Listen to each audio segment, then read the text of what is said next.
I'm going to be discussing something very serious. So serious, in fact, that Ireland is actually militarily occupied by a freemasonic coven or lodge room. It's a witchcraft coven, and it is the synagogue of Satan under another name.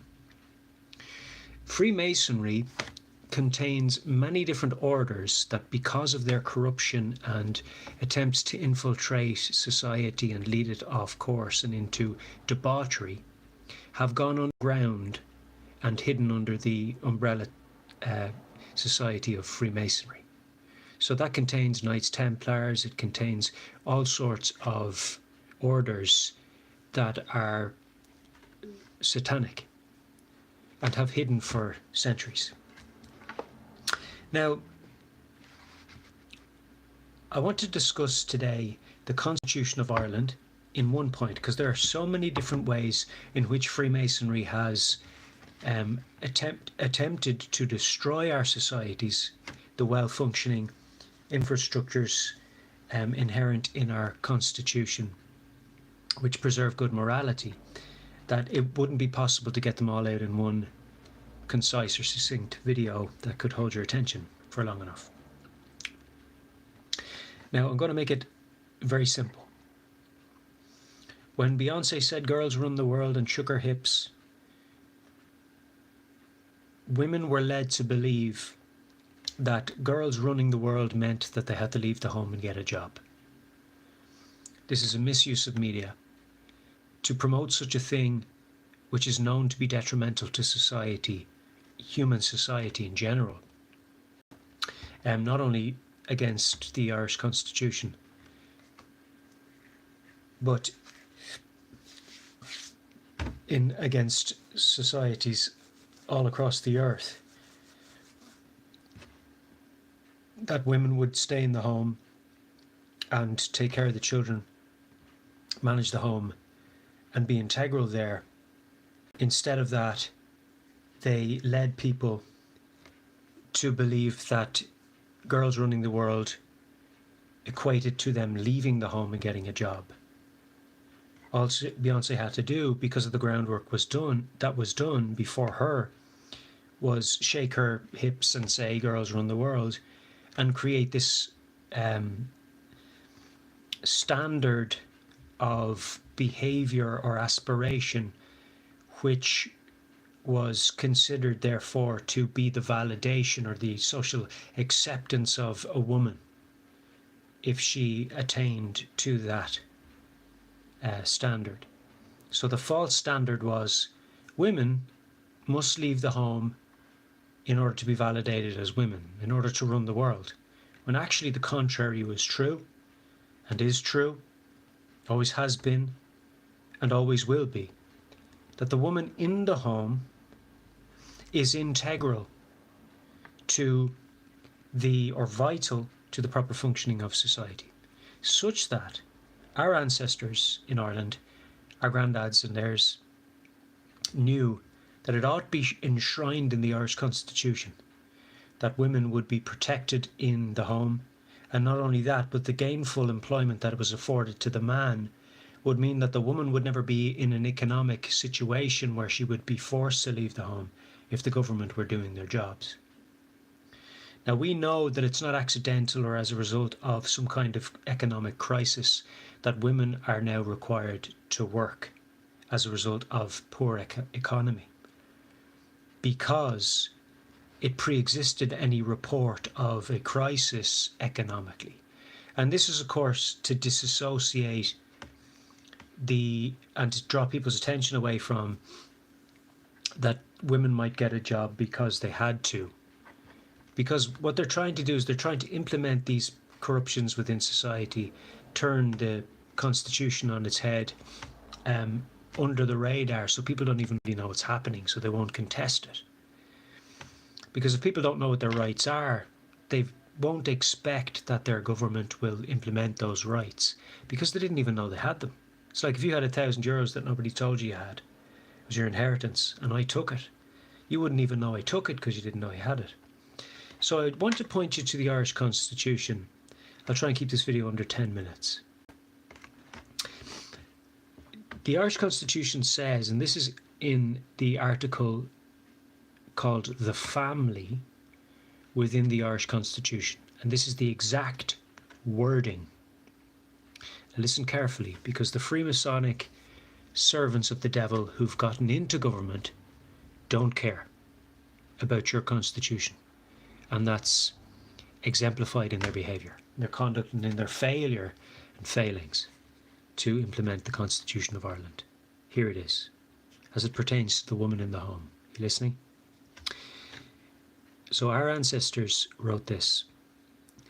In particular, the state recognises that by her life within the home, woman gives to the state a support without which the common good cannot be achieved. Now, do you understand the gravity of what I've just said, the weight of it, the seriousness of that, what's being said in the Irish Constitution? They're saying that we cannot, that it's absolutely impossible, and these are experienced and learned men that were revered and looked up to as great and intellectual academics as it pertains to men and human ability and their standard of education and their understanding on how infrastructure should work within the Western society, would have been recognised as men who we should look up to. And these guides said, in particular, the state recognises, Ireland recognises, the courts should recognise, the police should recognise, the state, all the organs of state should recognise that by her life within the home, woman gives to the state a support without which the common good cannot be achieved. All they had to say was girls run the world, Beyonce shook her hips, and they led you to believe that that could only be achieved if you were outside of the home. That you could only be integral to the running of the world if you were outside of the home. And that's where they tricked you. But it goes on. Number 2, subsection 2. The state shall therefore endeavour to ensure, listen carefully, ladies, that mothers shall not be obliged by economic necessity to engage in labour to the neglect of their duties in the home. What does that tell you? That tells you that the man needs to be earning enough so that she doesn't have to go to work. Our granddads were able to raise their children on their own wage, one wage. And these weren't very wealthy men, but they had the basic boxes ticked. And the basic boxes are, you can pay your rent, your mortgage, you can pay for your children's food and clothing, health care, etc. All the basic necessities of life. Listen. A man's wages should cover the basic necessities of life and a little bit. Hence the term gainful employment. Now the wizards of Freemasonry, the synagogue of Satan, have stopped talking about those rights within the organs of state. They infiltrated the organs of state where they shouldn't be because they're members of a secret society. They shouldn't be anywhere near the state, and I was a Freemason because I didn't know what it was, and I joined it. And I heard that the President of Ireland is a Freemason, and he's not supposed to be in the presidency as a Freemason. It was enshrined in the Irish Constitution that Freemasons aren't allowed to be members of An Garda Síochána. So are they not allowed to be members of An Garda Síochána, but they're allowed to be presidents? Why were they not allowed to be members of An Garda Síochána? Because they would have conflicts of interest. They would not be submitting to the moral integrity of the Constitution of Ireland. They'd be trying to implement a satanic, upside down and chaotic, evil agenda through the organs of state. And they have for centuries been trying to infiltrate, and now they are largely mobilized within these structures. So, listen very carefully one more time, and then I'll close out this video, this live video. In particular, the state recognizes that by her life within the home, woman gives to the state a support without which the common good cannot be achieved. So here we're learned men, financiers, educated to a high standard, knowing the law, perhaps barristers, men from all walks of life, the upper ranks of their trade, craft, industry, occupation, writing our constitution, submitting to the knowledge of the forefathers, so to speak, the ancestors, submitting to what we know to work in society and has been proven to work in society for thousands of years, submitting to that and writing it into our constitution and including it in there, wrote this. And do you think that our current government, who can't get the basics of economy correct, know better? It says in the Irish Constitution, in particular, the state recognises, and I'll read this the last time, these two subsections, that by her life within the home, woman gives to the state a support without which the common good cannot be achieved. You cannot achieve the common good if the woman is not in the home. Period.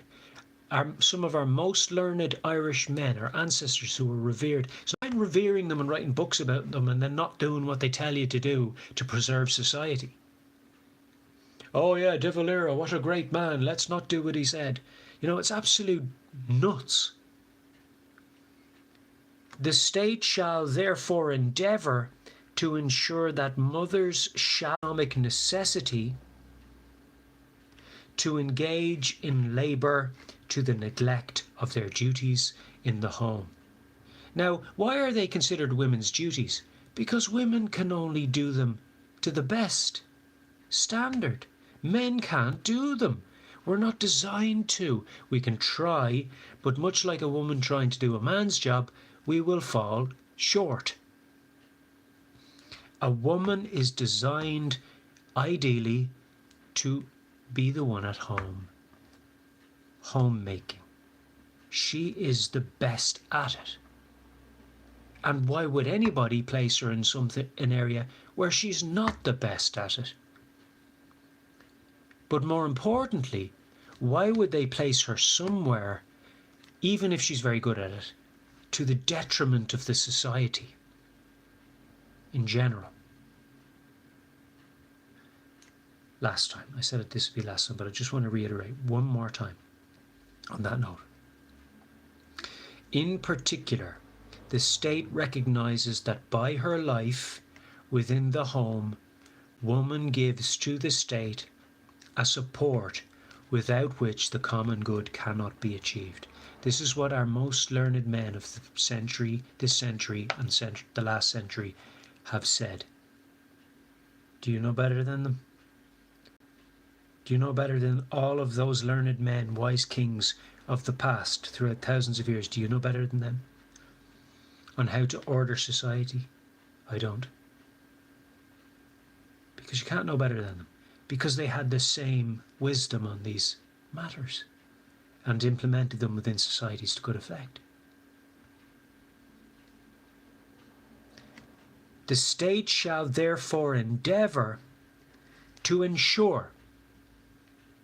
Listen to the importance of what I'm saying to you. If they're not doing this, They're criminals. If you ask somebody to paint a wall, they say, I'll paint that wall, and you pay them and they don't paint it. They stole from you. They're criminals.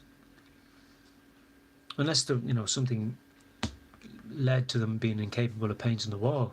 And they should give the money back if they had it. But they should at least endeavour to. The point is, the state shall therefore endeavour to ensure that mothers shall not be obliged by economic necessity to engage in labour to the neglect of their duties in the home. Why did they say this? Because they knew that the men who would want to destroy society, and such men exist, they're lunatics, they're sociopaths, full of the devil. They're mad. Though our ancestors, our forefathers knew that men like that would try to infiltrate our government and railroad it. Just run it off the tracks. Totally transgress it. Totally veer away from it. Totally poo-poo it. And that's what they've effectively done up until this point. Committing treason after treason after treason. And enough is enough. The state shall therefore endeavour to ensure that mothers shall not be obliged by economic necessity to engage in labour to the neglect of their duties in the home. But why is that important? Because if you don't give a man enough money, and this is where gainful employment comes in, where Grandad could pay for the 7 children. If you don't give enough money to a man, and say, look, Mary, you're going to have to get a job. They're not paying me enough. Like, I'm really sorry. And then he has to carry the burden of the children not having a mother growing up. In effect, not having her there as often as she should be there to teach those children how to be well-functioning members of society, to love them, nurture them, teach them the ways of the Lord, teach them the ways of righteousness and love, good morality and good behaviour, good form and wisdom. If she's at work, she can't do it.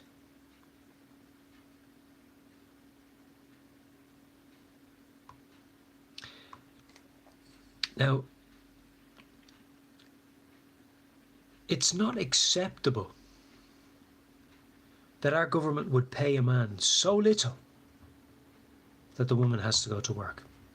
But the plot thickens. The woman has to go to work, but when she's pregnant, she has to put her hand out to the government. So they don't even have gainful employment when they combine both their wages.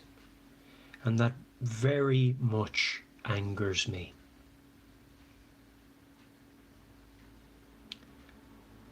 That very much angers me. Because, and I'll tell you why. The man not having gainful employment is one step too far. The woman also not having gainful employment is a mockery.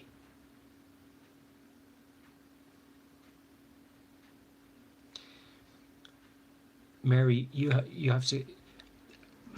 Our granddads had enough money to pay for our grannies when they were pregnant.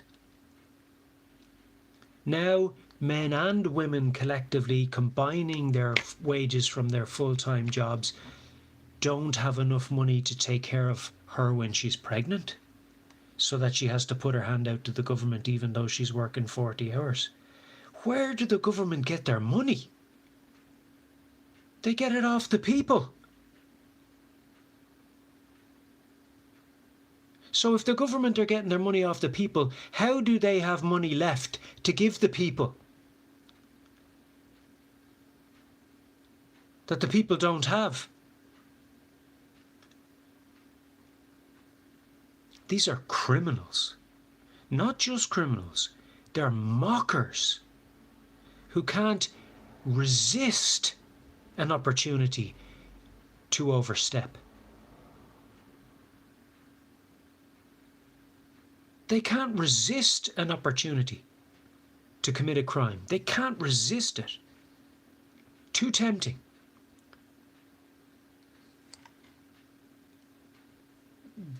I ask you, girls run the world. How can girls be running the world if they have to put their hands out to ask the government for money when they become pregnant? How does that look like girls running the world? That looks like women are less than slaves because their wages don't even cover their pregnancy. You employ the government. The only money the government should have is taxpayers' money. The taxpayer gives the government their money. So how are they giving the taxpayer back their money when the taxpayer's working full time?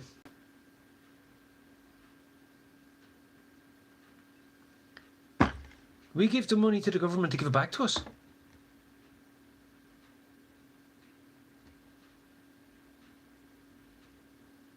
That's a psychological warfare tactic. That's saying, women, we own your children because you can't even afford to pay for them. You come to us when you're pregnant and we pay you.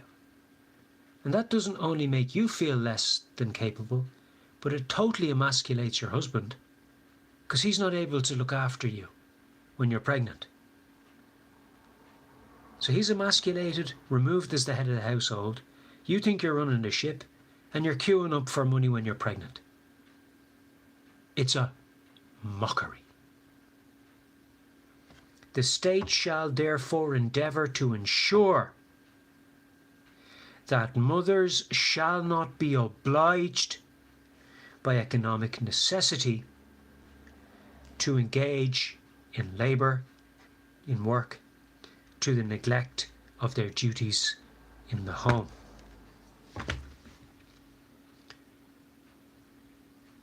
You're being treated less, women of Ireland, Colleany, than slave women on the plantations in the United States when they were sold into slavery, because at least they had enough money to take care of their children.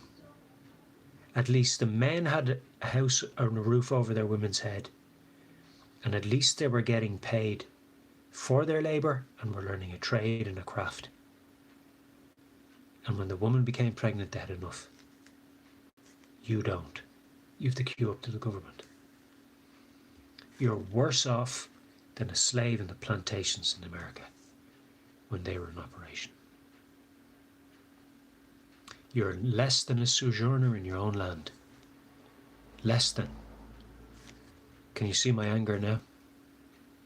Can you see the reasoning?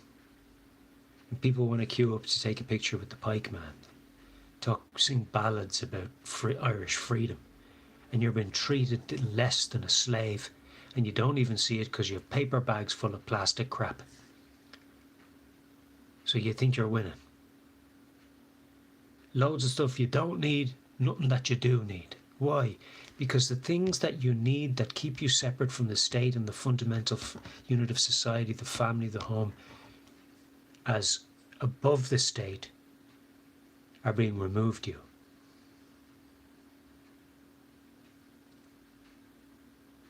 And they're your fundamental needs. So you're being made less than a slave and less than a sojourner, a journeyer through your own land. They came back around. They just tried a different gate. They just tried a different door and a different key, and they let time pass and ignorance enter in. And now they're treating you less than a slave and a sojourner in your own land. You're being occupied by freemasonic devils.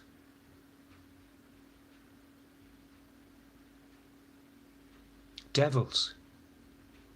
They don't represent your constitution. They're not representing it. I'm angry. But the anger of men establishes not the righteousness of God. And what he allows to come to pass will come to pass. But let this be a wake-up to you. These men have stolen your country from you. They've stolen your constitution from you by not implementing it and not teaching you about it when it's their duty to do so. They've utterly failed you and walked you into the pit of hell. But enough is enough. If I'm this angry as a little man, how do you think God is about this? How angry do you think he is about this? The devil came into your house. He removed gainful employment from the man. He sent the woman to work, making her believe that it was her own decision. And then he cornered the baby in the creche. Because he's a dog, a dragon, a wolf, a pig, and every foul creature of the field, and the worst of them. And all he wants to do is see you burn in hell and steal everything from you that protects your family. And then when I come out and I say it in public, they attack me, try to stigmatize me and create these negative associations, put me in prison. And then when it goes before the High Court and they say, this man didn't commit any crime, you shouldn't have put him in prison, they don't even move or motion to compensate me. Further breaking the Constitution of Ireland, because it's their duty to vindicate the rights of the individual who has been harmed by the state and to compensate, to restore the property of. That's their duty bound to do that, amongst other things that they're utterly failing to do, as they blame things they've orchestrated as being the reason for their failures, which are out of their control, so that they can be perceived as operating with impunity. I didn't do it, it was because of the thing that I've no control over, which I orchestrated, but shh, don't tell anybody that. And that's how the devil maneuvers. He sets up these things. Oh, it wasn't me, it was because of the thing over there. A bold child can do that. This is no great achievement. Making up an excuse. But it's best if it's something out of my control. Or can be perceived by others as being out of my control, because then you can't blame me for not doing it. It was circumstantial.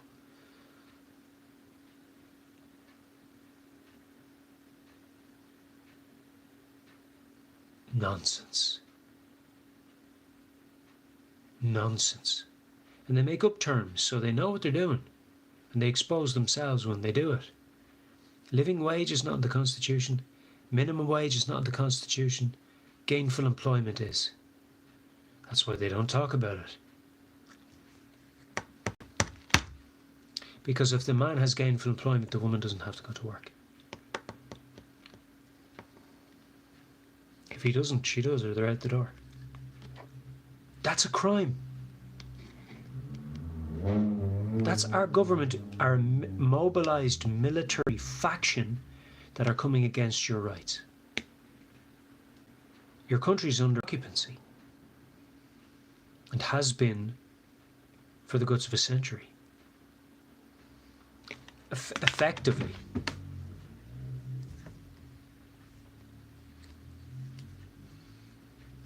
And they're running it into the ground at an accelerating rate, and it's time to wake up and take the family back. The state shall therefore endeavour to ensure that the mothers shall not be obliged by economic necessity, by financial need, to engage in labour to the neglect of their duties in the home.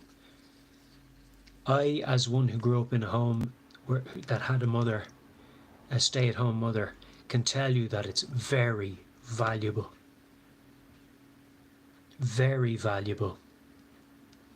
Because even though I transgressed what my mother taught me as a child and how my parents tried to bring me up, I transgressed it as a child. I got into the wrong paths and in the wrong groups of people who were bad influence on each other, and I got into that even though I did that as a young age, I came back to the schooling and the teaching that I got as a child from reasonable parents who had a degree of moral fabric that they passed on to me. And because of that upbringing, I got into trouble, but I didn't get too far into trouble. And it preserved me, and God preserved me. But the fact that I had a mother there, always at home, meant that I knew there was a support structure there. I knew there was affection there and care there and an ear there, and all those things which are fundamental to the family unit were there, and that was my mother.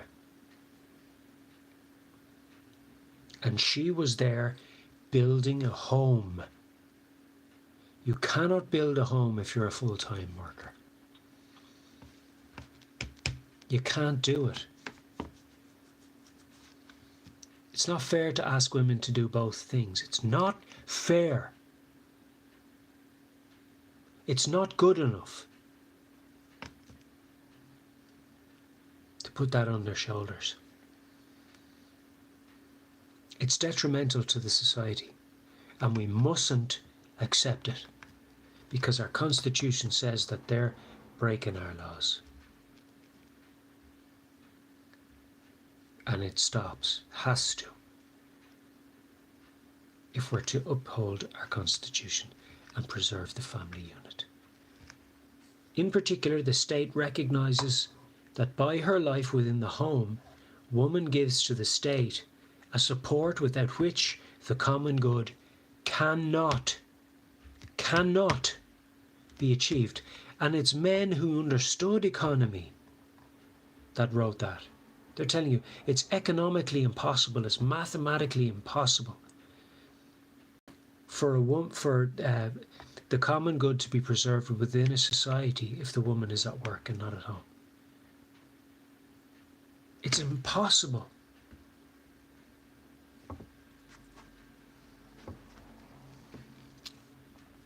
They're honouring the woman in the Constitution. They're already saying you are integral in the running of the world. They got there for Beyonce. In particular, the state recognises that by her life within the home, woman gives to the state a support without which the common good cannot be achieved.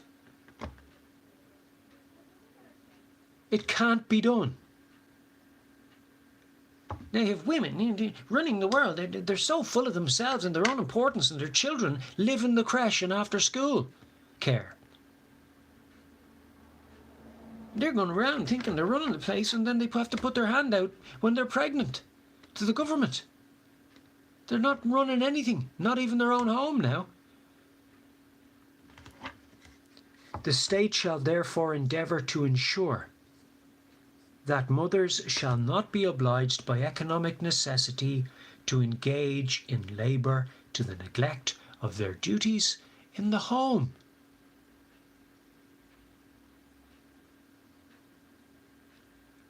It's just not good enough of our government. They're not implementing our Constitution.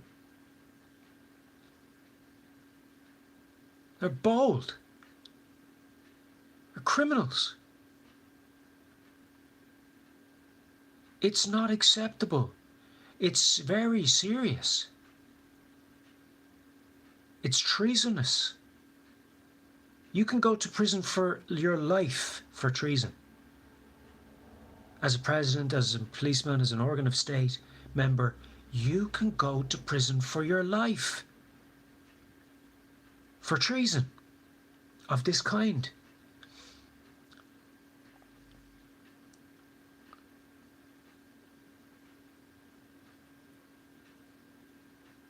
The cheek of them, that they would claim to be in institutions and rubbing shoulders with the men who wrote our Constitution. when they're absolutely doing the opposite of what those men said. They've nothing in common with them if they don't agree with them on the basics of the running of society. They can't even stand in the same halls as them, let alone have their picture on the same walls as them, without engaging complete hypocrisy.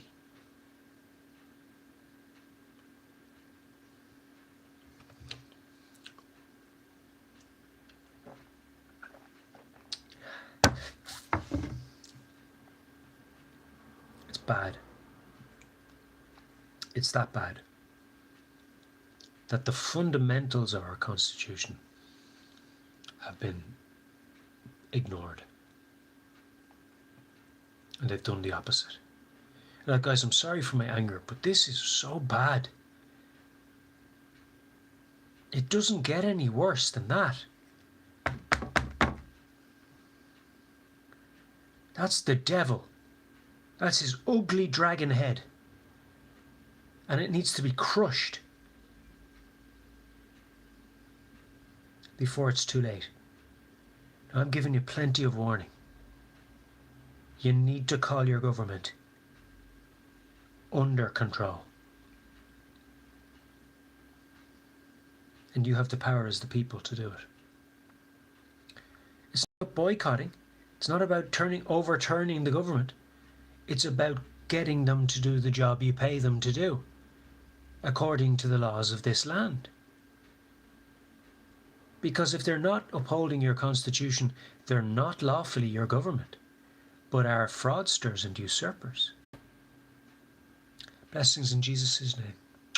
If you confess with your mouth that Jesus is Lord and believe in your heart that God raised him from the dead, you will be saved. Blessings, a holy kiss. It's time to talk to them.